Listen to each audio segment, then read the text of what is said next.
Muy bien. Buenos días, diplomantes. Mi nombre es el doctor Juan Pablo Álvarez Mendoza y yo voy a ser el encargado de darles una ponencia el día de hoy como parte de esta parte intermedia de su diplomado de manejo integral de pacientes con VIH.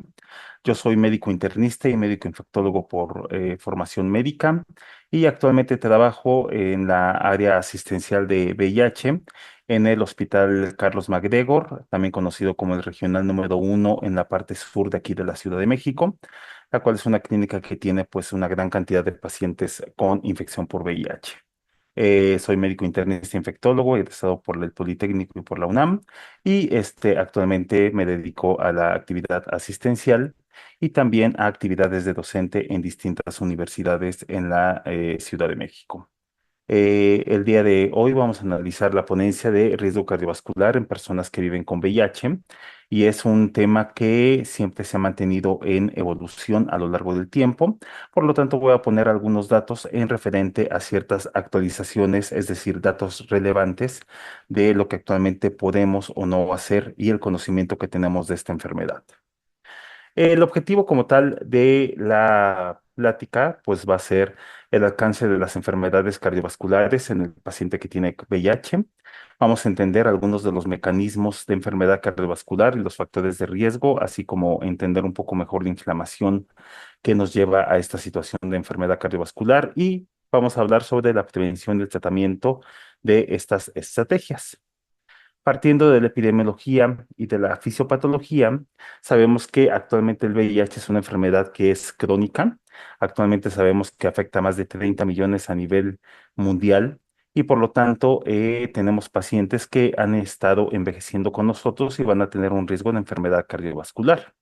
Por lo tanto, al ser una enfermedad crónica, también nos vamos a enfrentar con un mayor riesgo de enfermedad cardiovascular, también enfermedad cardiovascular aterosclerótica, infarto al miocardio, eventos vasculares cerebrales, insuficiencia cardíaca y arritmias. Aquí muestro las abreviaturas para fines de la plática siguiente.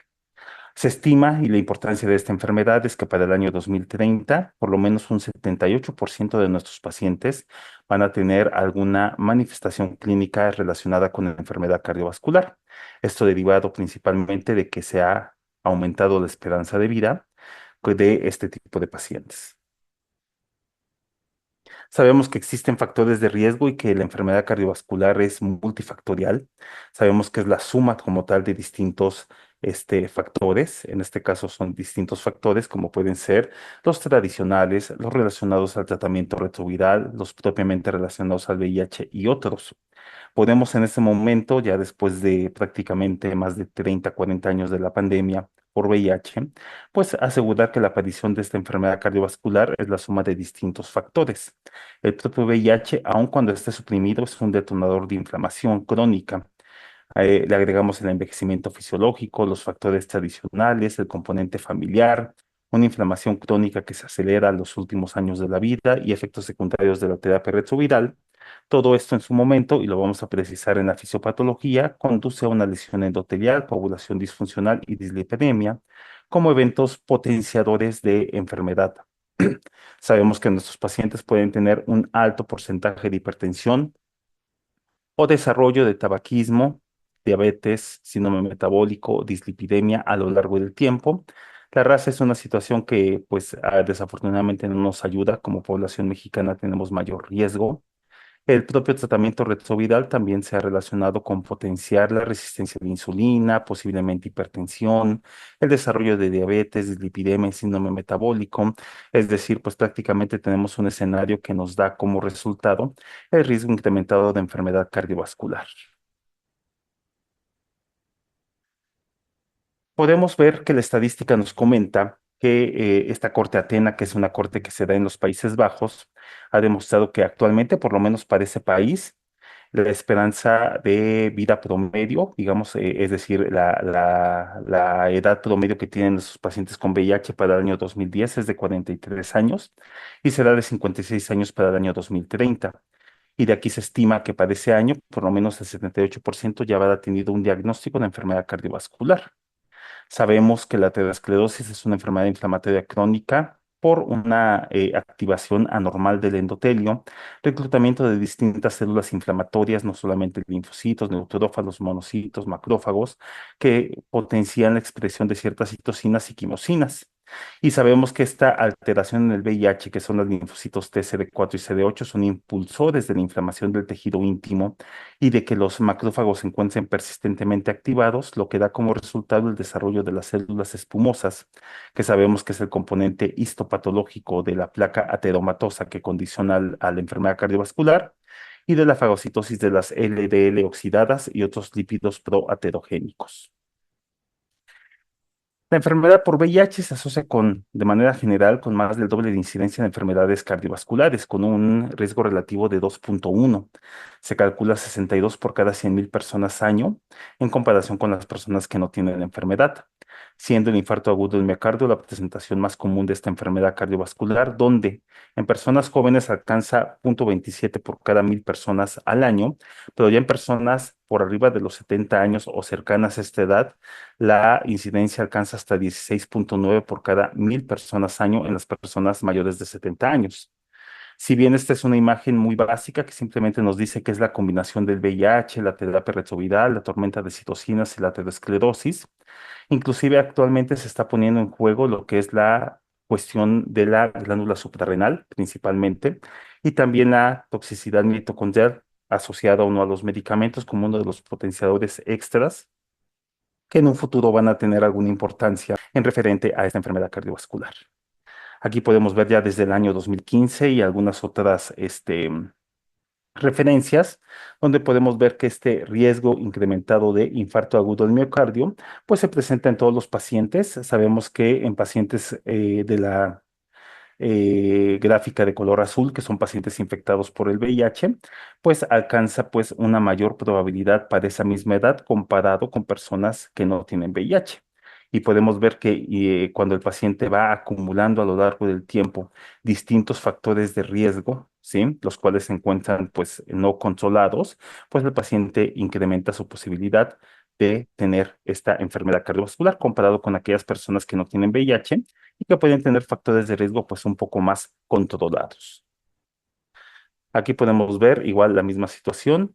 El VIH se considera como un factor de riesgo en alrededor de 1.5 a 2 veces para desarrollar una enfermedad cardíaca acorde a la corte de veteranos, y podemos ver que en todas las análisis podemos ver que se incrementa por arriba de 1, 1.6, 1.5, 1.61, 3.59, algunos con cierta significancia, pero podemos ver que el VIH por sí solo, el tener la enfermedad, es una situación de riesgo para enfermedad cardíaca, y en este caso lo ponen también para una situación de falla cardíaca con compromiso de la función ventricular.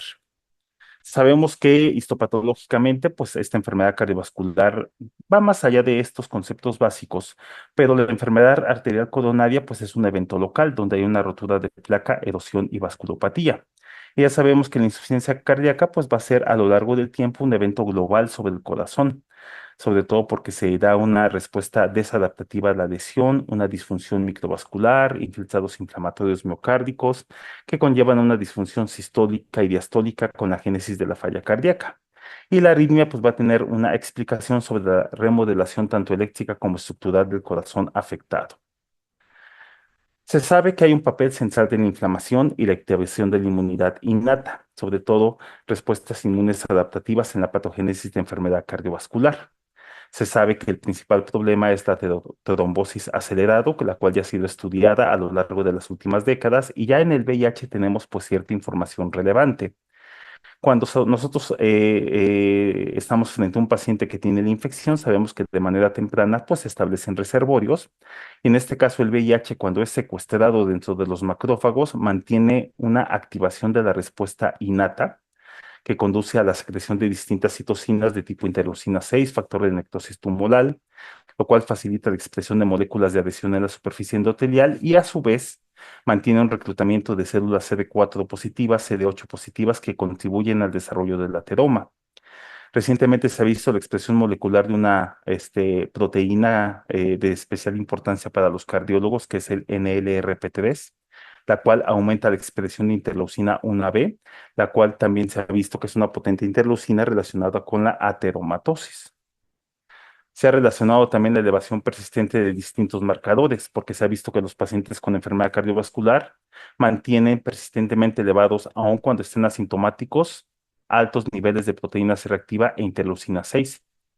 En algunos estudios se ha visto que también mantienen proteínas de activación de monocitos, como el CD14 y el CD163 solubles, así como elevación del dímero D con riesgo de eventos aterotrombóticos y cambios que se han visto sobre todo en la carótida, cambios ecográficos de la capa íntima media. Los pacientes con evidencia de placa ateromatosa también tienen niveles altos de interleucina 6, fosfolipasa 2, reflejando la inflamación sistémica y aguda de la placa ateromatosa. Inclusive estos marcadores de los monocitos, sobre todo el 14 y el 163, se ha relacionado con la progresión de la capa cálcica del ateroma. Y podemos ver que aunque el paciente mantenga una supresión virológica, inclusive años después de esta supresión, los pacientes pueden mantener pues en los cuartiles elevados, pues la expresión de distintos marcadores de inflamación. Sí, obviamente disminuyen, pero no desaparecen. Por lo tanto, esta es una información de que aún con la supresión virológica, estos marcadores inflamatorios se mantienen pues por estos reservorios que establece el VIH y las células que mantiene pues activadas durante esta situación. Este entorno inflamatorio, la disminución de la proliferación de las células musculares lisas y el incremento del endotelio inflamado y de las células escamosas provoca la inestabilidad y eventual rotura de la placa ateromatosa. Inclusive podemos saber que hay distintas proteínas del VIH, como proteínas TAT, NEF y GP120, que provocan una activación inmune, la propia replicación del VIH, algunas situaciones bacterianas que lo vamos a ver en unas diapositivas más adelante, estrés oxidativo o reactivación del citomegalovirus, nos da un monocito que está pues activado con estos marcadores de solubilidad y los cuales tienen pues una condición proterogénica, los cuales son capaces de mantener adhesivos o migrando otras células inflamatorias que alteran el flujo de colesterol, potencian la oxidación del colesterol dentro de lo que es la capa íntima, dando como resultado pues la formación de las células espumosas que dan este núcleo lipídico que obviamente a lo largo del tiempo pues altera la situación propia del vaso sanguíneo, promoviendo pues la formación de un trombo. La inflamación mieloide también se ha visto y la inflamación linfoide implicada en la clínica, ya como se ha visto que ahí existe una hematopoiesis clonal de potencial indeterminado que ha sido identificado recientemente como un factor de riesgo. ¿Qué es este chip? Porque así lo van a encontrar en algunos de los artículos que les vamos a mandar de complementación bibliográfica. Pues es una expansión de mutaciones somáticas que están presentes entre los leucocitos y su frecuencia aumenta con la edad. Parece que este es un factor inicial de alteraciones proaterogénicas en la producción transcripcional de los monocitos que podrían potenciar la aterogénesis mediante la adherencia a superficies endoteliales inflamadas y migración hacia las lesiones de la íntima. Pasando un poco a analizar los factores de riesgo, sabemos que si bien el tratamiento retroviral mejora drásticamente la deficiencia de la inmunidad adaptativa, la restauración es incompleta. Siempre vamos a tener reservorios y esos reservorios se mantienen en cierto grado de replicación. Los linfocitos CD4 suelen no alcanzar su mismo nivel previo a la infección y las anomalías en esta activación de los linfocitos TCD8 persisten con alteraciones hacia la producción y expansión de otras células y sus productos inflamatorios. Inclusive se ha visto que el tener citomegalovirus puede potenciar la activación de las células linfocitos TCD8 a pesar del tratamiento retroviral y que estas respuestas de las células T se han asociado con un aumento del espesor de la capa íntima y media carotidia en pacientes que tienen VIH. Podemos ver que aunque se suprima como tal la carga viral periférica, los reservorios permanecen. Y en este caso son los desencadenantes antigénicos que se alejan de una fisiología de regulación natural, potenciando una situación pues proinflamatoria. Por lo tanto, el VIH, su producción y replicación, la alteración regulatoria de estas células, ¿sí? Podemos ver la toxicidad de antirretrovirales, que lo vamos a analizar un poco más adelante, el citomegalovirus y la translocación microbiana, potenciando una situación de inflamación crónica con activación de monocitos, células T, endotelio, potencian la dislipidemia y la hipercoagulación y no solamente afectan las comorbilidades cardiovasculares, sino también a otros como puede ser hueso, riñón, hígado, entre otros.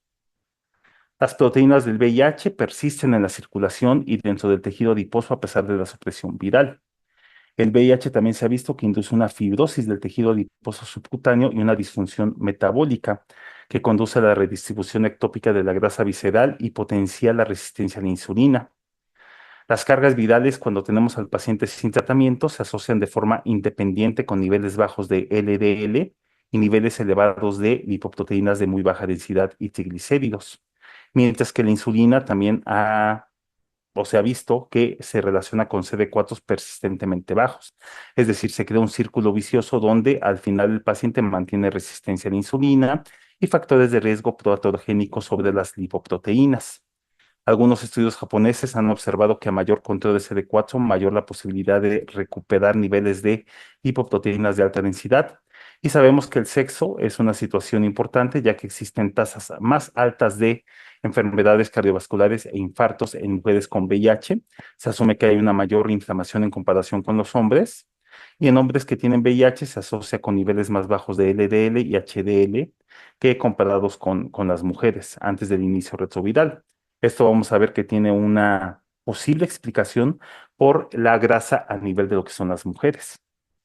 Con el paso de los años, las personas con VIH pues van a tener una mayor prevalencia a lo largo del tiempo de factores de riesgo tradicionales, es decir, son más hipertensos, tienen más problemas de colesterol, fuman más, se vuelven diabéticos comparados a la población general.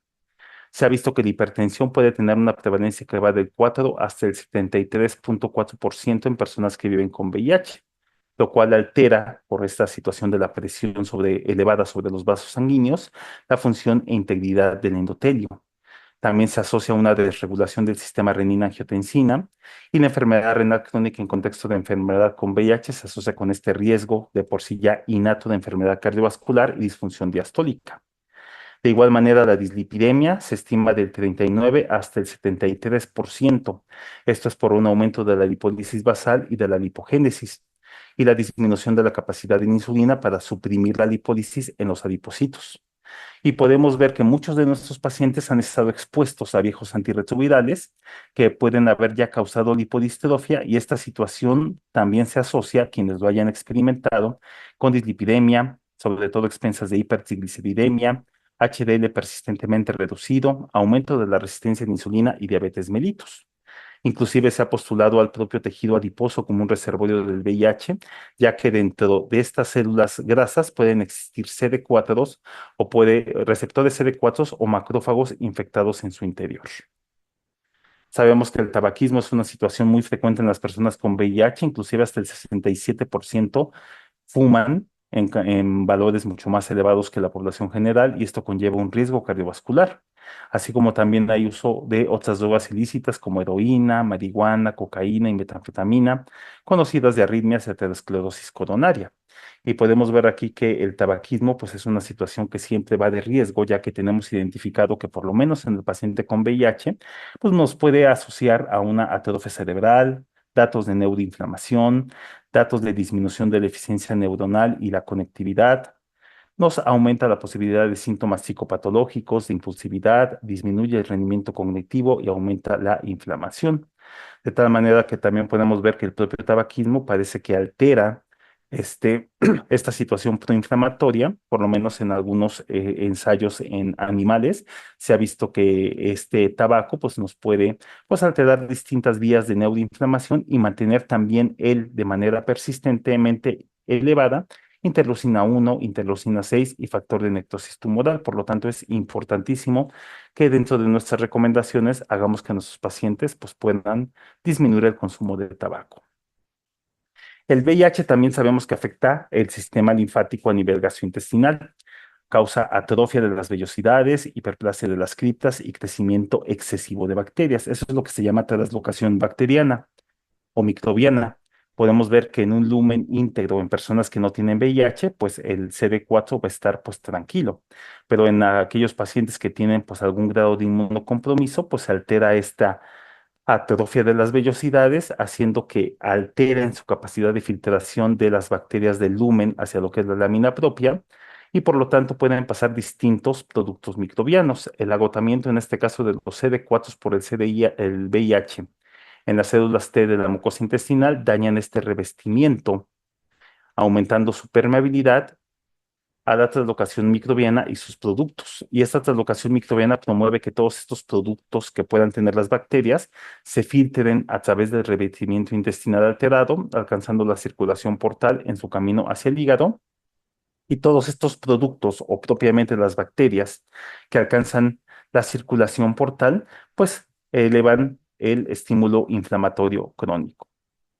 El tabaquismo es altamente prevalente, dislipidemia es altamente prevalente, el propio VIH tiene la capacidad de disminuir la HDL, aumentar los triglicéridos, aumentar el cociente total de colesterol total y HDL. Y si a esto le agregamos medicamentos actuales o previos, pues sabemos que los inhibidores de proteasa aumentan el nivel de colesterol total, LDL y triglicéridos, aunque esto es menor con los nuevos inhibidores de proteasa que ya están acompañados de cobicistat.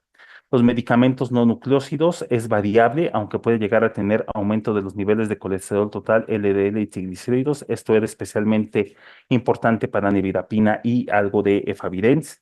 Los nucleósidos convencionales pueden tener variable, pero pueden llegar a tener aumento de niveles de colesterol total y triglicéridos, y esto aplica actualmente hacia lo que es algo en la siroburina y sobre todo esquemas con tenofovir, principalmente tenofovir alafenamida y también abacavir.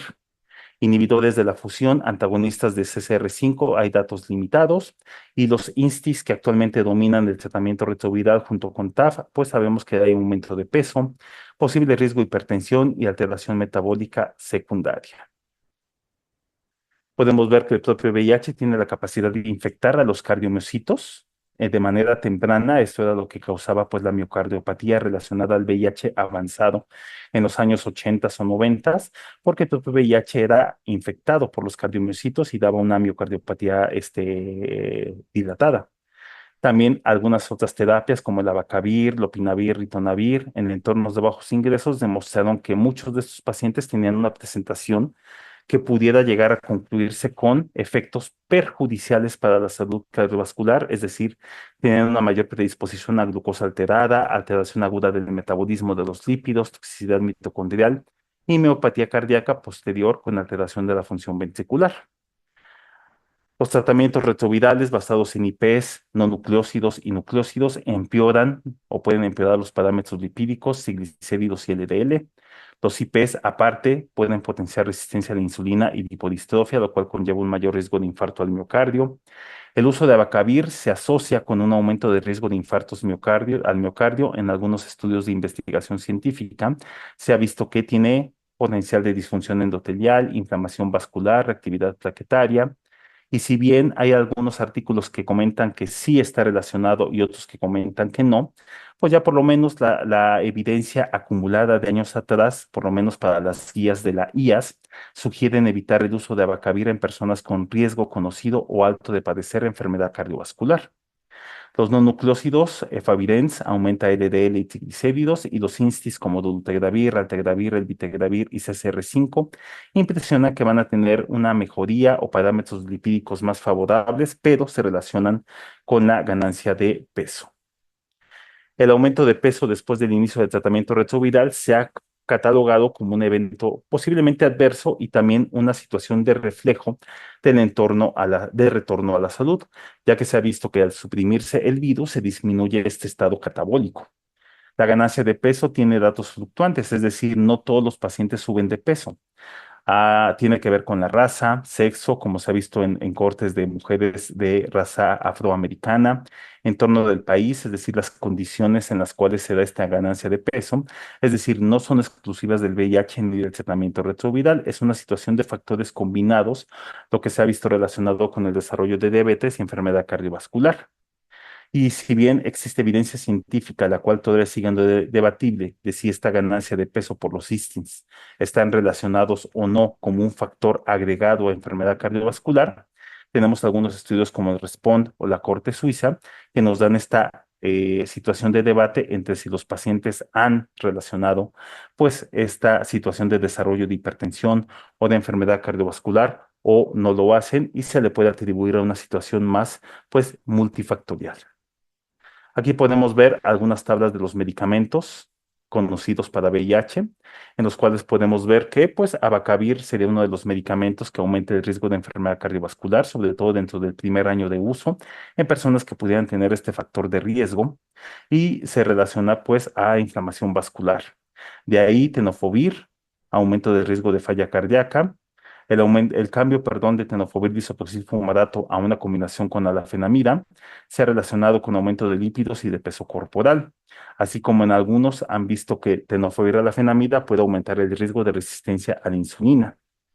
Medicamentos antiguos como didanócido, sidobudina, aumentan el riesgo de enfermedad cardiovascular, pero ya no son tan comúnmente usados en nuestro ambiente. La mibudina, aumento de riesgo, aunque este es leve. Y de los medicamentos no nucleócidos, pues algunos pueden tener efectos sobre los lípidos, algunos sobre riesgo de arritmias, pero son medicamentos que actualmente no usamos, más allá de, en algunas ocasiones, doravirina, en el cual se sabe que tiene un efecto mínimo sobre el perfil lipídico. Pasando a los medicamentos integrasa, raltegravir no afecta el peso, tiene un mejor perfil lipídico comparado con los inhibidores de proteasa. El vitegravir solamente tuvo un pequeño paso en nuestro país, aumentando el peso en algunos pacientes y los más comunes que actualmente usamos son dolutegravir y bictegravir, los cuales parecería que tienen esta posibilidad de aumento de peso, mejora de perfil lipídico en comparación con IPs potenciados con ritonavir, pero con este aumento de peso se puede, inclusive también es una situación que comparte con cabotegravir, el cual todavía no usamos en el país, esta posibilidad de aumento de peso. Los IPs de primera generación que ya no usamos sí tienen una mayor posibilidad de falla cardíaca y de eventos cardiovasculares. Ya de esto solamente en el país tenemos Darunavir, el cual pues se ha visto en algunos estudios que puede tener un aumento de riesgo de enfermedad cardiovascular, pero de ahí en fuera los otros medicamentos los usamos en menores posibilidades. Aquí podemos ver que el VIH, ya sea de manera aguda o de manera crónica, pues nos da una situación multifactorial, que a fin de cuentas nos puede dar hipertensión, enfermedad coronaria vascular, enfermedad coronaria isquémica, el daño tóxico al miocardio, enfermedad valvular y arritmia. Y podemos ver del lado izquierdo el VIH y lo que puede generar en cuanto a esta inflamación, desde rigidez vascular, inflamación y desregulación autoinmune, riesgo de trombosis, viremias residuales, inflamación de enfermedad concomitante, y esto nos puede dar pues disfunción, ya sea local o general, sobre las estructuras miocárdicas, trastorno de relajación alterado, fibrosis, cicatriz, obstrucción y regurgitación valvular y disfunción cardíaca, es decir, es una serie de cuestiones que hacen que el VIH a lo largo del tiempo pues puede estar relacionado con la presencia de falla cardíaca. En personas que viven con VIH se ha visto que es más común encontrar la isquemia miocárdica tipo 2. Análisis imaginológicos han mostrado menos calcio, más focos hipoecoicos en las placas y una importante remodelación con ectasia en su vasculatura. Esto puede traducirse clínicamente a que el dolor de origen cardíaco que vemos en los pacientes con VIH puede ser inclusive más heterogéneo que el que buscamos en personas que no tienen la infección, ya que frecuentemente ocurre en ausencia de aterosclerosis subyacente y a menudo son desencadenados por enfermedades no cardíacas agudas y drogas ilícitas, es decir, puede tener un componente pues subclínico o modificado por la clínica, como algunas veces vemos en pacientes con diabetes o otras enfermedades.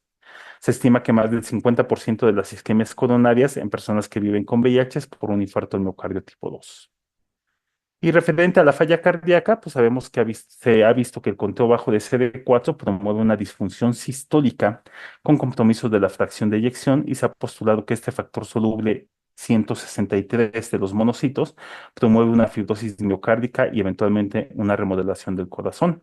Inclusive se ha visto por análisis ecocardiográficos que pacientes con terapia retroviral y CD4 compensados pueden tener mayor riesgo de mantener la posibilidad de desarrollar una disfunción diastólica.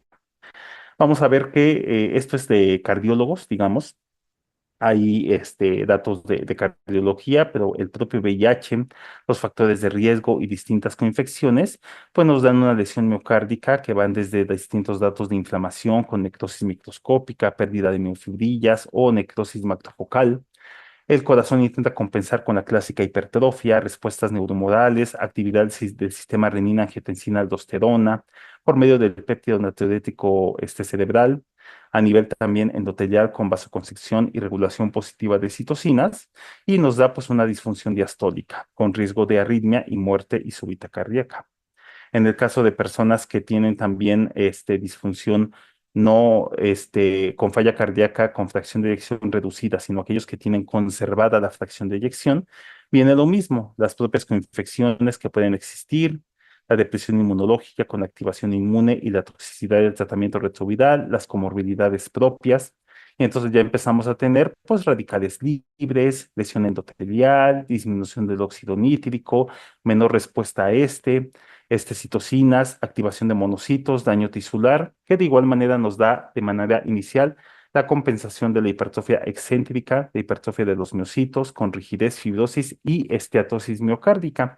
Que a lo largo del tiempo, sí, el flujo sanguíneo se va a ver pues comprometido, dando como resultado disfunción diastólica, reserva del flujo coronario y la muerte súbita cardíaca.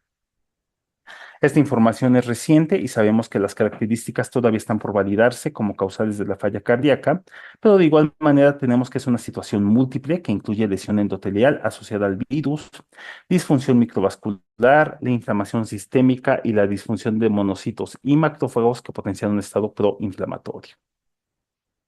En relación a la muerte súbita, inclusive se ha visto que hay un exceso de fibrosis miocárdica en pacientes que viven con VIH. Hay un patrón de lesión no isquémica difusa como consecuencia de esta inflamación sistémica crónica y exceso de factores de riesgo cardiometabólico. Se ha visto que la estetosis miocárdica, pues es multifactorial, va a haber una implicación de la activación del sistema inmunológico, aumento del estrés oxidativo, trastornos en el metabolismo de los lípidos y lesiones, con disfunción del tejido adiposo residente y alrededor del tejido adiposo del corazón. También eventos vasculares cerebrales se ha visto que son comunes en personas que tienen VIH. Más del 75% son de características isquémicas atribuibles a una combinación de aterosclerosis de grandes vasos, enfermedad cardioembólica y de pequeños vasos. Inclusive se ha visto que existe una remodelación de los vasos cerebrales inducida por esta neuroinflamación que alcanza el sistema neurológico y que existe un adelgazamiento de la pared arterial que puede desempeñar un papel importante en la patogénesis de la enfermedad cerebrovascular en personas que viven con VIH.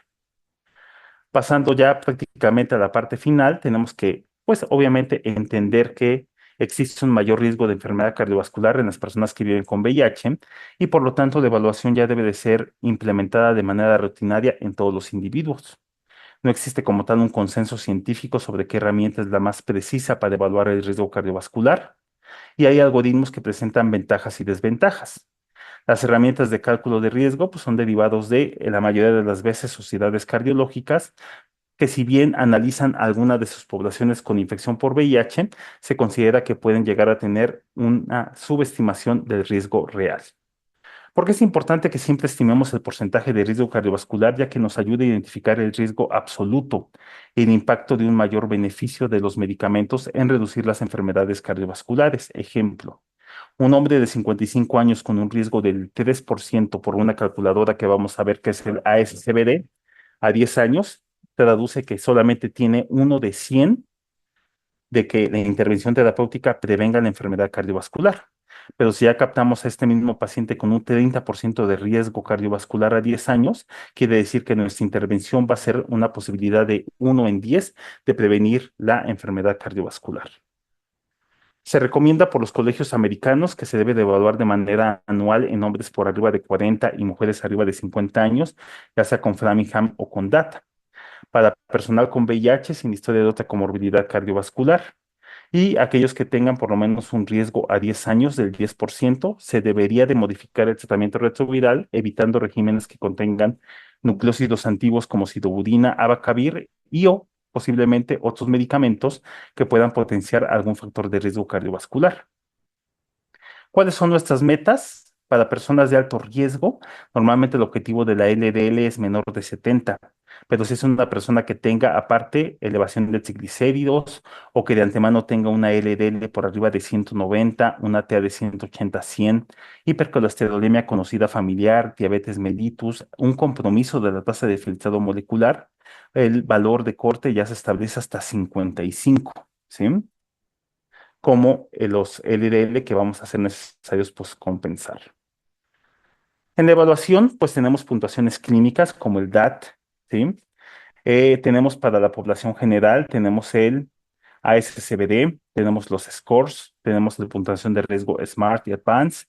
Tenemos algunas herramientas complementarias, como pueden ser la tolerancia al ejercicio, el índice tobillo-brazo, la ecocardiografía, grosor íntimo de la media carotidia, ecocardiografía de estrés, inclusive de manera temprana se ha postulado esta situación angiográfica o una cardiotomografía con PET-CT, es decir, poco a poco se van evidenciando no solamente el estadio usado por medio de las calculadoras que usan los clásicos colesteroles, edad, sexo, etcétera, sino también se están empezando a estudiar herramientas no invasivas de gabinete de manera temprana para poder identificar que ese vaso sanguíneo no está sometido a una situación de inflamación temprana. Y obviamente también la medición de distintos biomarcadores, como los que vemos en la columna del lado derecho, que también se ha visto que pueden estar pues usados de manera temprana para identificar esta situación de inflamación en nuestros pacientes. Una de las principales herramientas que vamos a usar es el ASCVD. Esta fue usada por la AJA y por los colegios americanos de cardiología para estimar el riesgo de enfermedad cardiovascular a los 10 años. De entrada, se recomienda tratamiento para reducir el colesterol en aquellas personas que, aunque sean jóvenes, tengan una enfermedad ya cardiovascular conocida o que partan de un LDL de más de o por lo menos 190. Se recomienda también usar de terapia preventiva en adultos de 40 a 75 años con diabetes mellitus, independientemente de cuánto nos salga el cálculo de riesgo. Para todas las demás personas de 40 a 75 años se recomienda el tratamiento con estatinas si el riesgo es de más de 7.5. Aunque ajustes recientes de estas sociedades, la AJA y la Colegio Americano de Cardiología, ha propuesto un algoritmo adaptado que incluye identificar potenciadores generales de riesgo cardiovascular y de estar presentes aumentan de 1.5 a 2 veces el riesgo.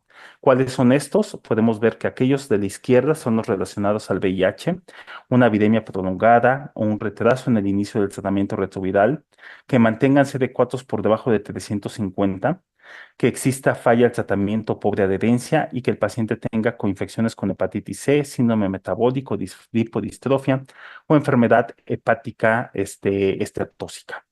Y otros factores de riesgo generales, pues historia familiar de infartos o eventos vasculares tempranos, una LDL que esté persistentemente elevada por arriba de 160, ya una enfermedad renal crónica, preeclampsia como tal, ¿sí? Y niveles de subunidades de lipoproteínas A o lipoproteína B en estos valores. ¿Cómo clasificamos el riesgo por esta calculadora? Bajo riesgo, menor de 5%, riesgo límite de 5 a 7.4, riesgo intermedio de 7.5 a 19.9 y alto riesgo mayor al 20%. El DAT es una estrategia que también pueden llegar a usar. Esta, la única ventaja que tiene con respecto a estas calculadoras es que mete a la Abacavir y otros medicamentos retrovirales como una variable para calcular el riesgo. Nos dicen que un DAT con valor de 3.5 o un Framingham a 10 años con valor de 10 se puede usar como una alternativa a lo que es el ASCVD, aunque para título personal creo que el ASCVD es de los mejorcitos que actualmente tenemos. Las sociedades europeas han validado varios algoritmos desde el año 2021, inclusive han creado algoritmos para la población general, para la población que ya tiene enfermedad cardiovascular, inclusive crearon uno que es el SCORE-2 para menores de 70 años y el SCORE-2-UP para individuos mayores de 70 años. Para estas personas el objetivo se mantiene muy similar, una LDL por debajo de 70. Para aquellos con factores de riesgo añadidos, triglicéridos altos, LD basal alta, tensión arterial elevada, etcétera, el objetivo igual se mantiene en 55. Y les quiero comentar que algunas veces, pues por esta cuestión de trabajo, pues no tenemos la posibilidad de estar checando nuestros riesgos cardiovasculares. Pero encontré esta página, la cual se puede descargar inclusive como una aplicación para su computadora o para su móvil, el cual está aquí abajo. Se van a meter a esta página de favor y van a ver que es la Sociedad Europea de Cardiología y nos da la posibilidad de tener todos estos scores, ¿sí? Todos estos scores que inclusive obviamente tiene el ASCBD, lo pueden descargar en su computadora, del consultorio o en su bolsillo. Y la ventaja que yo le vi realmente, aparte obviamente de que tiene todos estos scores, más allá de los que conocemos como puede ser el ASCBD, el Advance, el Smart, es que prácticamente se puede abrir como una ventana individual. Inclusive cuando yo estaba haciendo la plática tenía abierta como tal y nos da la posibilidad de escoger cuáles son los scores que vienen y en tiempo real yo creo que se puede hacer pues una situación de análisis de nuestros pacientes, por lo que les recomiendo que en su momento la descarguen y la tengan ahí guardada, y ya identificada dentro de su barra de tareas para que cuando tengan que calcular el riesgo cardiovascular en los pacientes con VIH, la tengan prácticamente al lado.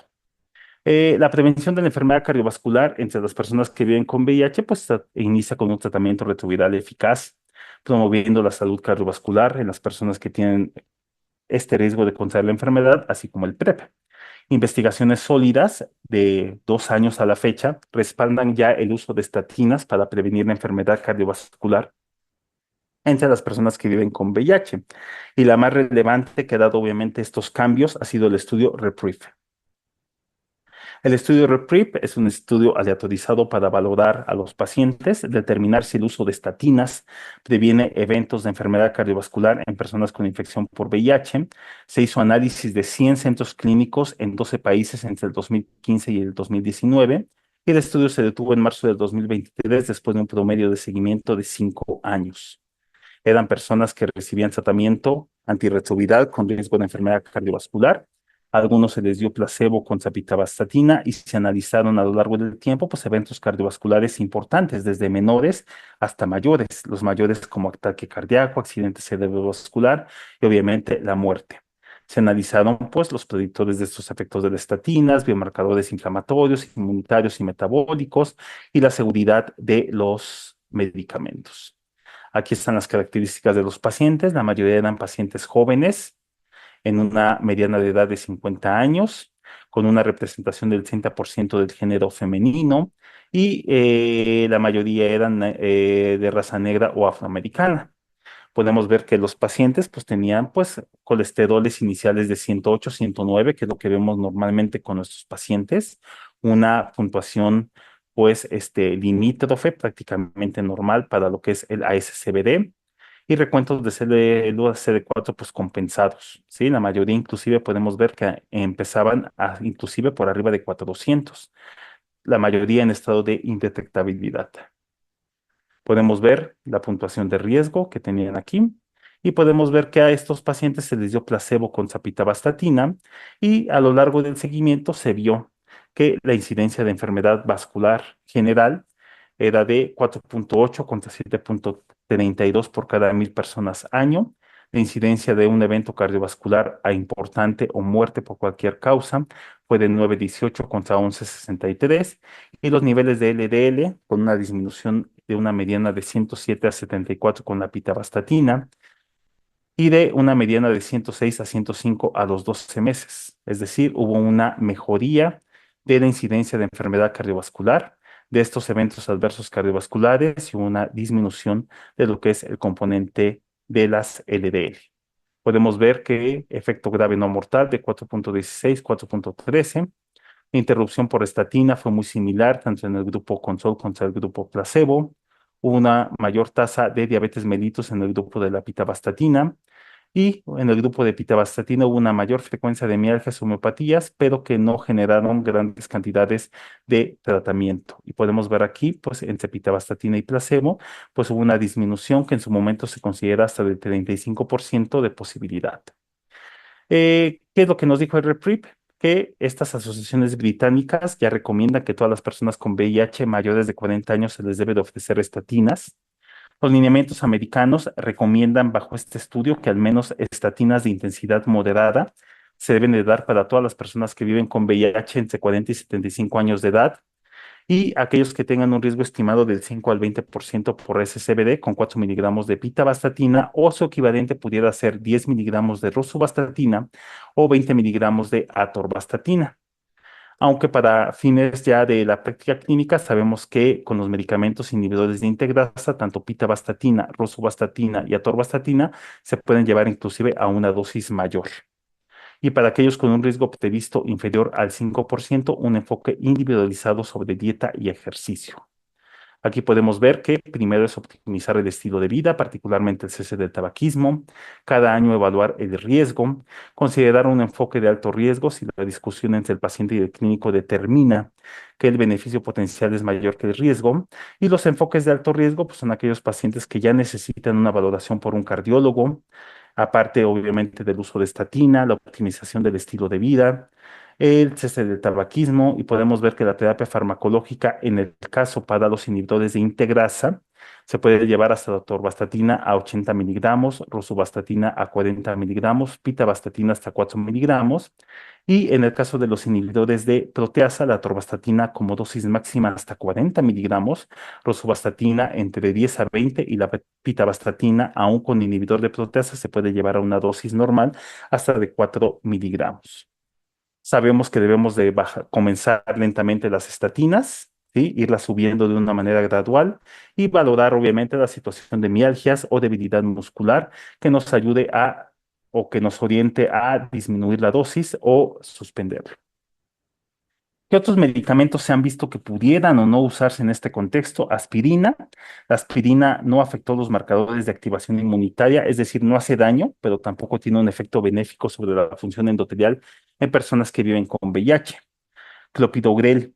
Se ha visto un ensayo clínico aleatorizado que sugiere que hay una reducción de la activación plaquetaria y de la inflamación endotelial inducida por plaquetas, mientras que la aspirina pues no lo hace. A pesar del entorno potrombótico en VIH, se necesitan datos para poderlo sugerir como una situación de prevención postprimaria. Y para la prevención secundaria, pues el clopidogrel no tiene mayor problema. Se sabe que es un medicamento que se debe de dar en situaciones de prevención secundaria y se puede preferir el clopidogrel, obviamente, a la aspirina.